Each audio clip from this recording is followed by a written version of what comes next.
Lembaga Ilmu Pengetahuan Indonesia LIPI resmi punya nahkoda baru. Dia adalah Laksana Trihandoko. Handoko sebelumnya dikenal sebagai Kepala Grup Fisika Teori dan Komputansi Pusat Penelitian Fisika LIPI 2002 hingga 2012. Lalu bapak dua anak ini diamanahi menjadi Kepala Pusat Penelitian Informatika LIPI dari 2012 hingga 2014. Sebelumnya Handoko pun menduduki posisi Deputi Bidang Ilmu Pengetahuan LIPI sejak 2014.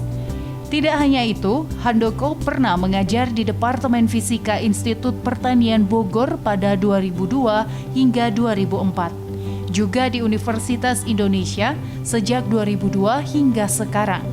Handoko melihat kompetisi dalam membawa Indonesia menghadapi revolusi 4.0 sangat ketat. Maka dari itu seluruh riset harus diperkenalkan ke dunia global.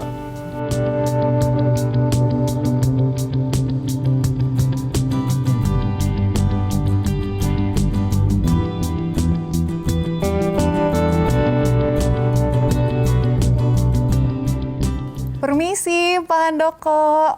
Wow, apa kabarnya? Ya, baik. Kita salamnya seperti ini karena lagi pandemi ya. Lagi silakan, sibuk silakan. apa nih Pak?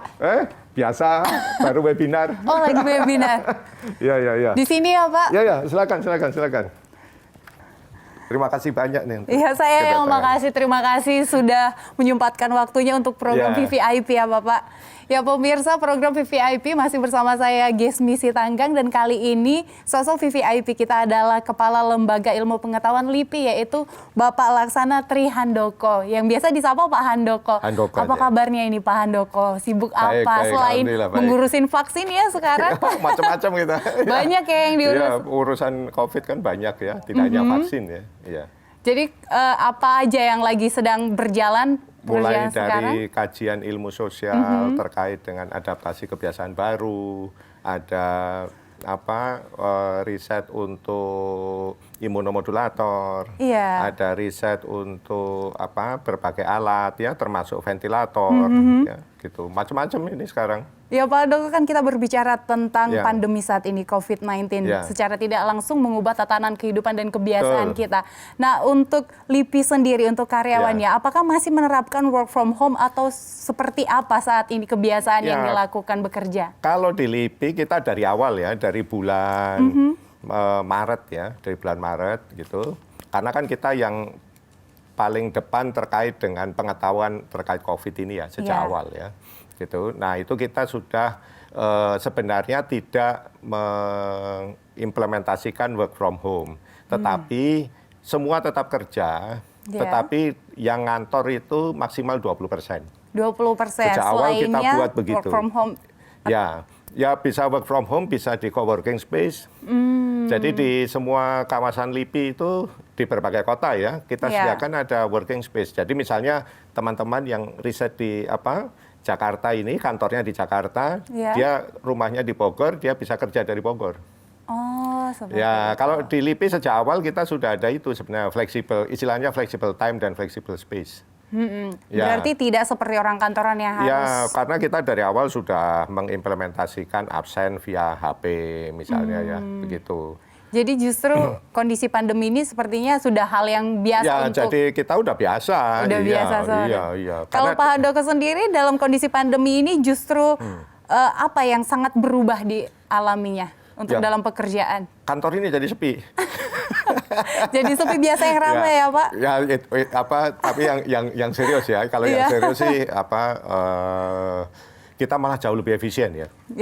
Gitu. Karena yang jelas rapat, kita sudah tidak ada rapat fisik kalau di LIPI. Sama sekali, nol. Sekarang udah lebih ke webinar dari semua ya? Dari bulan April itu kita sudah, mulai bulan April kita sudah tidak ada. Kita semua pakai online ya. Online rapatnya semua. Online, iya. Tapi ya gitu, jadi makin berat juga. Soalnya nggak kenal waktu kan. Oh iya, jadi bebas kapanpun sampai jam 7 malam, juga. jam 8 malam masih ada. Jadi semua serba online seperti itu ya tetapi jadinya. memang sangat efisien sih, karena kita nggak perlu menunggu kan. Iya betul. Orang hadir ya, jadi umumnya on time ya kan, rapatnya cukup sejam 2 jam gantian gitu. Ini tadi kan saya juga lagi ini ya. Dan bersyukurnya fasilitas online. juga memadain ya Pak untuk mendukung itu semua. Syukur ya, alhamdulillah itu sekarang karena kita dari awal LIPI itu memang sangat digital ya, gitu. Seluruh proses bisnis kita itu digital dari awal ya, gitu. Sehingga memang tidak ada kertas kan di meja saya, gitu. Jadi seperti itu. Ya Pak Handoko, beberapa waktu lalu LIPI juga Bapak mengatakan bahwa salah satu strategi yang bisa kita ambil selama menunggu vaksin adalah kita dengan hidup bersama COVID-19. Nah kalau Bapak melihatnya, apakah masyarakat sekarang sudah menerapkan hal itu? Karena kita lihat masyarakat justru sekarang ini sudah mulai berkerumun kembali, seperti sudah tidak khawatir lagi kalau ada virus itu. Tapi kalau saya justru melihat agak lebih optimis ya, karena saya lihat masyarakat makin disiplin dengan prokes dibandingkan bulan-bulan ya sampai bulan Agustus itulah ya, sebelum Agustus ya, sampai Juli itu kan masih ini ya. Kalau sekarang kan agak jarang kita melihat orang nggak pakai masker itu ya. Tapi masih banyak yang berkerumun Pak. Nah kalau berkerumun itu kan konteksnya mungkin karena kegiatan dia memang berkerumun ya, maksudnya apakah itu pekerjaannya atau apanya begitu ya. Tapi makin kesini kan kita makin paham ya, makin paham terkait COVID ini. Gitu. Karena dalam beberapa bulan ini kan risetnya juga makin banyak ya. Jadi pengetahuan kita akan kelakuannya si COVID ini kan makin baik ya. Sehingga memang yang utama itu masker dan menjaga kebersihan, menjaga jarak itu artinya minimal tidak senggol-senggolan ya. Gitu. Jadi meskipun tidak mungkin misalnya ya kondisi tertentu tidak mungkin kurang dari 2 meter misalnya, asal itu di ruangan terbuka dan ya memakai masker dan sebagainya, menurut saya masih relatif aman. Sejauh gitu. ini masih relatif. Tapi kalau masker dari ya, datanya sendiri Pak, Jakarta masih salah satu daerah yang jumlah kasusnya cukup tinggi loh Pak. Kalau itu dari awal sudah kita prediksi seperti itu gitu ya. Tidak hanya Jakarta sebenarnya semuanya ya gitu. Semakin banyak kita melakukan deteksi testing, tentu jumlah potensi yang positif kan makin besar gitu ya. Gitu. Sebenarnya jumlah testing kita juga masih agak kurang sih gitu. Karena sampai seberapa sih jumlah testing yang cukup itu ya, orang yang dites maksudnya ya. Itu kan sampai kurang lebih di bawah 10% lah yang positif dari total testingnya ya. Gitu. Menurut WHO kan begitu sekarang ya. Gitu. Tidak lagi 1% setiap minggu dari populasi ya, tidak begitu lagi.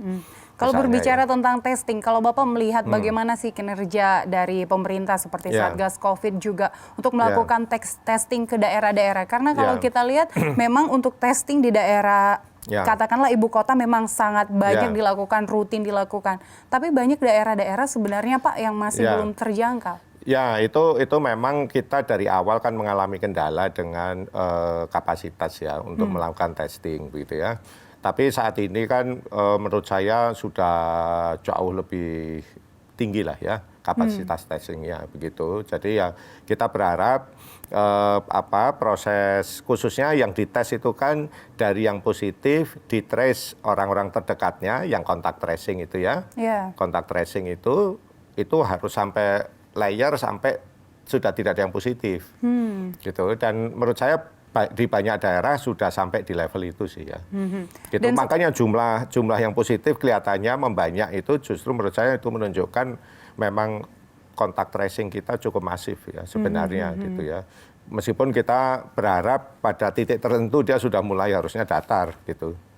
Ya. Karena kan negara ini terlalu besar aja ya, dan penduduknya kebanyakan gitu ya. Terlalu banyak lah ya. Dan jadi kalau kita lihat kendala itu menurut saya cukup tinggi ya. Iya, kalau kita lihat sekarang trennya justru banyak klaster perkantoran kalau kita lihat. Padahal sebenarnya sudah banyak himbauan untuk melakukan WFH, tidak boleh sekaligus semua secara 100% karyawan masuk, tapi masih saja justru semakin meningkat. Ini Bapak melihatnya bagaimana? Ya karena itu juga ya kantor itu termasuk perusahaan dan sebagainya ya. Kan mau tidak mau juga harus berjalan ya.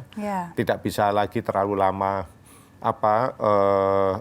ya semi idle begitu kan gitu. Karena kan bisnis harus jalan. Kalau tidak dia malah tutup beneran kan nanti gitu.